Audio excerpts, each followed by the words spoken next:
L'épisode 5 ne va clairement pas plaire à tout le monde, puisque, attention, spoiler, bien évidemment, si tu n'as pas vu les 5 premiers épisodes de la série Moon Knight, qu'est-ce que tu fais là? Puisque c'est une critique avec spoil et on va parler de l'avant-dernier épisode de la série Marvel, sachant que, en général, l'avant-dernier épisode d'une série Marvel est le plus hypant, puisque ça te tease la chose pour le grand final.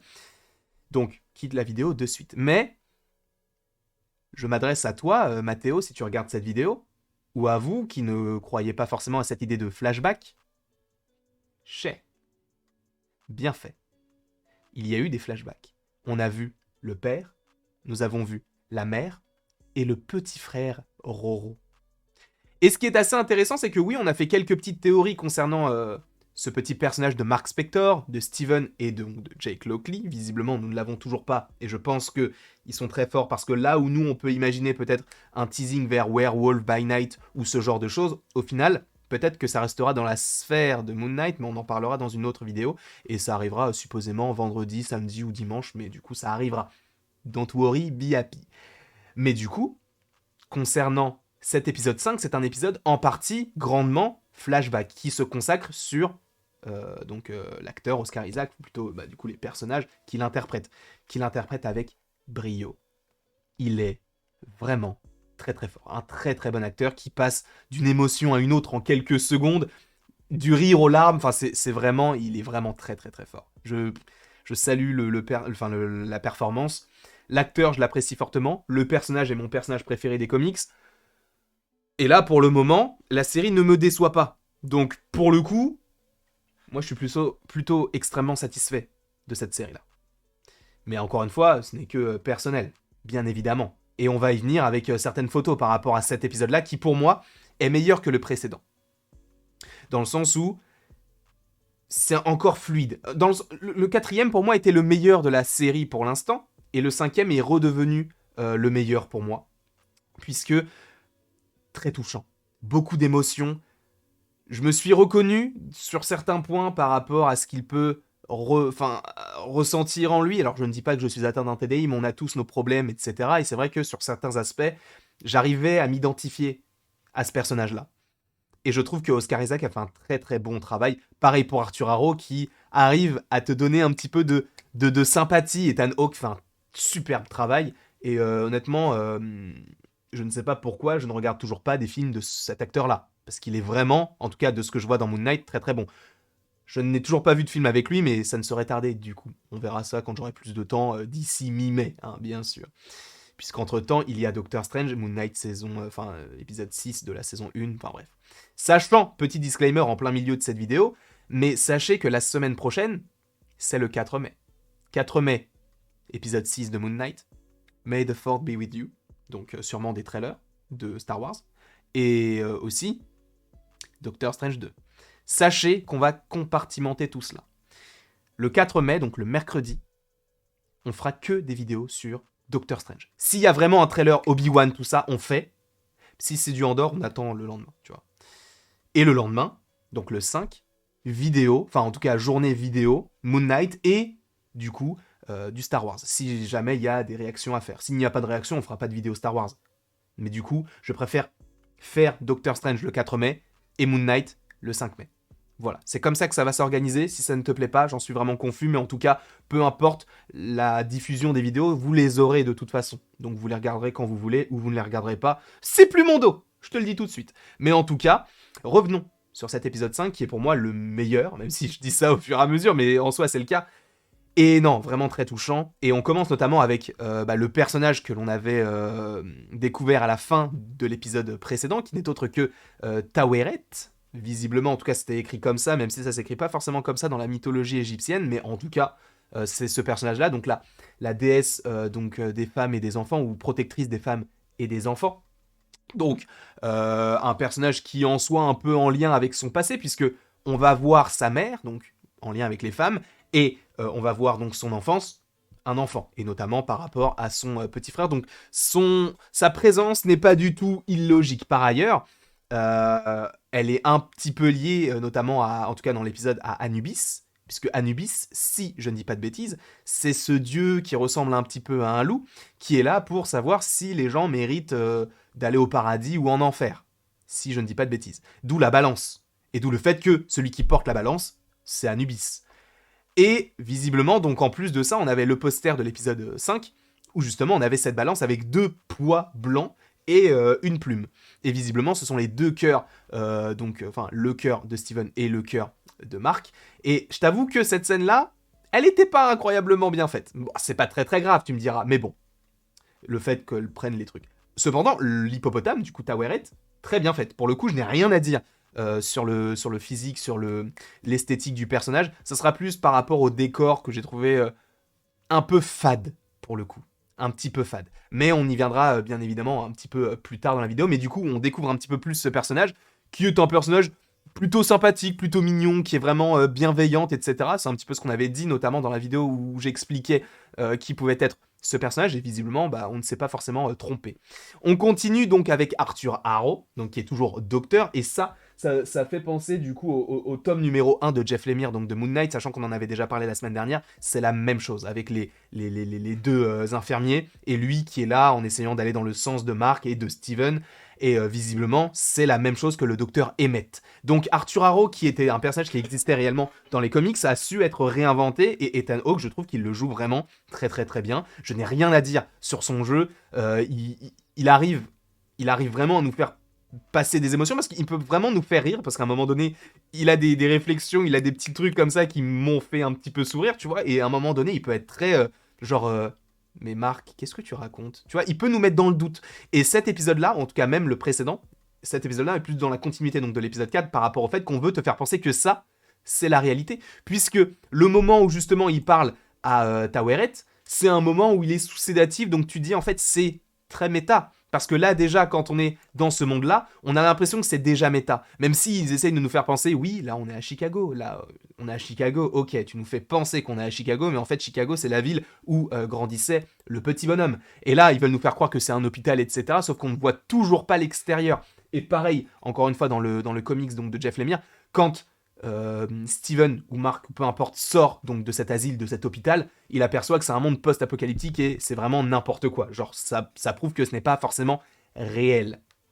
Et visiblement, j'ai l'impression qu'on est aussi sur ce cas-là, et que là, on veut nous faire penser que c'est la réalité, parce qu'en plus de ça, ce qui nous fait encore penser tout cela, c'est que le moment où justement il voit Mark et Steven, en même temps, ce n'est pas la même scène que celle-ci. C'est vraiment qu'il est sous sédatif et c'est un autre monde entre guillemets. Et je pense qu'on veut vraiment nous faire penser que c'est la vraie vie, ça. Sauf que ce n'est pas le cas. Même si je pense qu'à la fin de la série, ils vont encore continuer sur est-ce que c'est réel ou non, sachant que là, quand il passe de Mark à Steven, c'est un seul et même corps. On ne voit pas les 2 en même temps. Et quand on voit les 2 en même temps, eux ne sont pas là. Donc c'est vrai qu'on peut se poser la question de savoir si ça c'est réel ou non, mais visiblement, moi je reste dans l'idée que c'est totalement faux et que on n'est pas vraiment sur une réalité quelconque, quoi. On est vraiment sur quelque chose qui se passe dans sa tête. En plus, on te dit qu'il est mort, etc. Bref, c'est très méta, c'est très étrange, et je pense qu'on aura... Limite, je ne sais même pas si on aura de réponse dans l'épisode 6, qui arrive du coup la semaine prochaine. Mais du coup, on est sur ce bateau qu'on avait déjà vu dans un TV spot, même si bon, je devais pas le voir, mais certaines personnes m'ont envoyé la photo sans me dire spoil. Donc ok, merci beaucoup à vous. Si vous reconnaissez, bah écoutez, je ne peux rien dire puisque c'est trop tard. Mais du coup, j'avais vu le bateau et ce décor un petit peu violacé. Et c'est vrai que le violet, et c'est vrai que ça j'avais vu sur Twitter, le violet c'est vraiment la couleur de la phase 4, puisque le violet c'est la couleur de la magie de Agatha, t'avais le violet, donc le ciel violet par rapport au multivers dans No Way Home, t'avais une autre scène de violet, mais je sais plus exactement quand est-ce que c'était, là t'as encore du violet, dans Shang-Chi également, dans la scène où il affronte les gens à côté du building, là, tu sais, sur les échafaudages, là aussi c'est un petit peu violet, etc. Donc le violet c'est vraiment une couleur qui revient. Est-ce que ça a un lien ou pas? Pas du tout, c'est juste esthétiquement, ça nous y fait un peu penser, quoi. Mais là, je t'avoue que c'est un peu fade. Là, c'est un peu fade, le décor est un peu fade, l'esthétique est un peu fade, il n'y a pas grand-chose autour de ce bateau-là. C'est un peu dommage, tu sais, ils auraient pu faire un petit peu plus, par exemple, pour le néant dans Loki, là, tu vois, il y a des petits trucs, il y a des petits... Je dis pas que j'aurais voulu avoir des easter eggs un peu cachés, ça m'intéresse même pas. Dans une série comme ça, c'est pas nécessaire. Mais je veux qu'il y ait un petit peu plus de réalisme parce que là, vraiment, ça fait vraiment fond vert et ça m'a un petit peu dérangé. Mais du coup, on ne reste pas uniquement sur ce bateau puisqu'ils vont retourner plutôt dans, dans la porte et là, c'est là où l'esprit va travailler par rapport à Marc et justement, il va se voir petit avec Roro. Donc, on a bien un flashback. Roro qui est donc son petit frère et visiblement, là où j'avais eu des petites idées par rapport au fait que le TDI soit sorti de lui, ou en tout cas se soit déclaré en lui quand il était plus jeune par rapport à la mort de sa mère, au final c'est par rapport à la mort de son frère, mais ça a été réveillé par la mort de sa mère quand il était plus âgé. Et ça, honnêtement, c'est là où je me suis dit, frérot, le mec, il est fort. Pour jouer, il est très très fort. Enfin, les émotions, il arrive à vraiment à les faire ressentir, et c'est vraiment très très fort ce qu'il me propose. Mais en tout cas, il a donc un frère, le frère qui a donc été tué à cause de Marc, et c'est là où tu te dis, ok, en soi, c'est un peu con de sa part, mais il est jeune, c'est pas de sa faute. Et en plus, Steven lui dit, ce n'est pas de ta faute. Et Mark, lui, ne veut pas revoir tout ça parce que ça recrée des traumatismes en lui. Sachant qu'encore une fois, dans cet épisode-là, il n'y a pas de Jake Lockley. Donc à voir quand est-ce que Jake Lockley, lui, a été créé. Parce que là, on a deux traumatismes, la mort du frère et la mort de la mère, qui ont fait en sorte que Steven soit créé et Steven ressorte et soit de plus en plus présent dans la vie de Mark. Donc c'est vrai que on ne sait pas quand est-ce que Jake Lockley a pu être créé. On verra. Mais du coup, on continue avec cette scène-là où on se disait peut-être qu'on ne la verra pas. Visiblement, on la voit et c'est très très cool.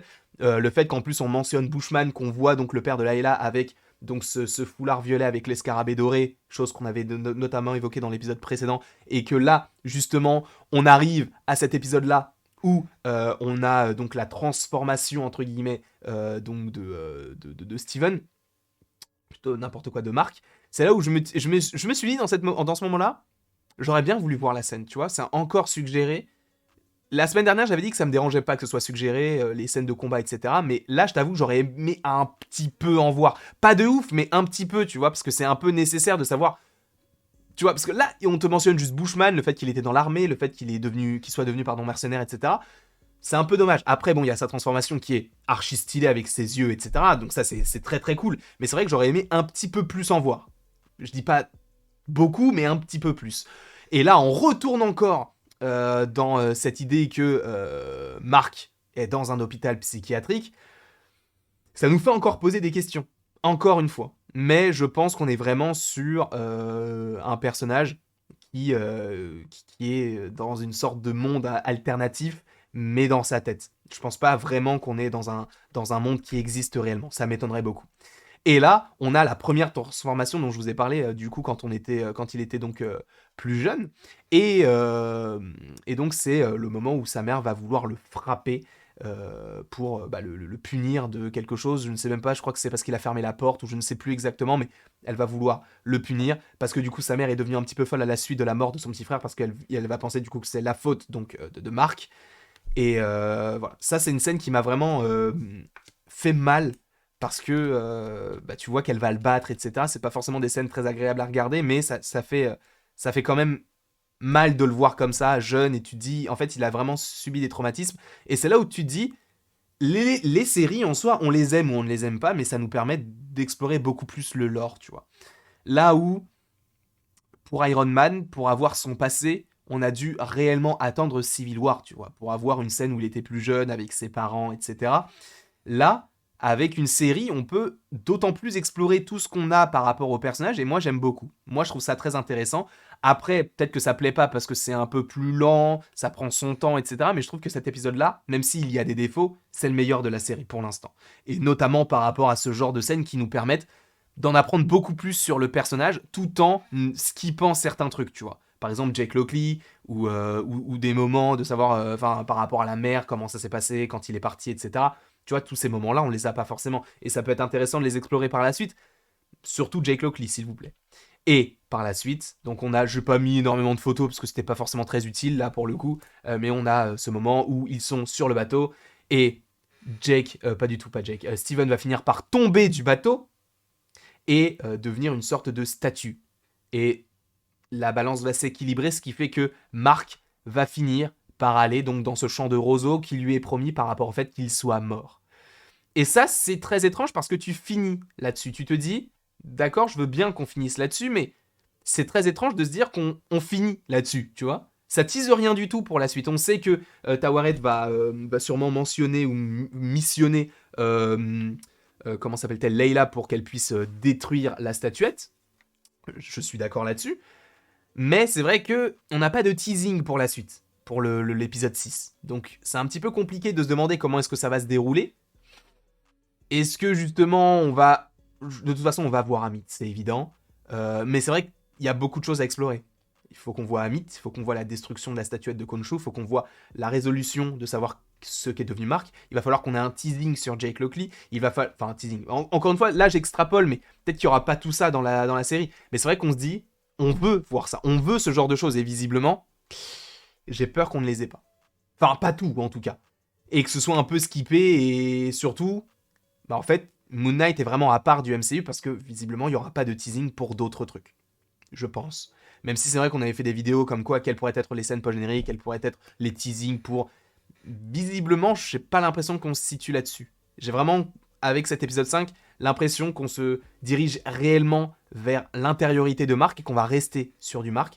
Et donc là, ce week-end, on fera une vidéo concernant donc cette future possible scène post-générique, même si je pense qu'il n'y en aura du coup qu'une seule, voire zéro, mais pour le coup on verra. Sachant que là, c'est vrai que pour l'instant, on n'a eu aucune scène post-générique, ni dans Hawkeye, même si bon, je compte pas la scène de fin là, ni dans Moon Knight, parce que tu vas me dire, oui, mais Moon Knight c'est toujours pas fini. Faut vous rappeler que dans Loki, dans WandaVision, dans The Falcon and the Winter Soldier, on avait des scènes post-génériques, genre à l'épisode 4, 5, 6, tu vois, avant. Et là, on n'en a pas. Est-ce que ça veut dire qu'on n'en aura pas par la suite? On verra ça de toute façon. Mais c'est possible qu'il n'y en ait pas. On verra. En tout cas, merci beaucoup à tous d'avoir regardé cette petite vidéo. N'hésitez surtout pas à l'aimer, à la partager, à la commenter et à vous abonner. Cela me ferait bien évidemment extrêmement plaisir. On se retrouve tout à l'heure en live sur Twitch, puis sur YouTube avec le 100% Marvel et l'after de 100% Marvel. Et après tout cela, il ne me reste donc plus... J'avais pas si mal bien fait la vidéo, tu vois. Et là, je bug comme un bleu. En plus, je suis en bleu. J'adore l'humour, je suis comédien. Mais il ne me reste du coup plus qu'à te dire à la prochaine pour la prochaine.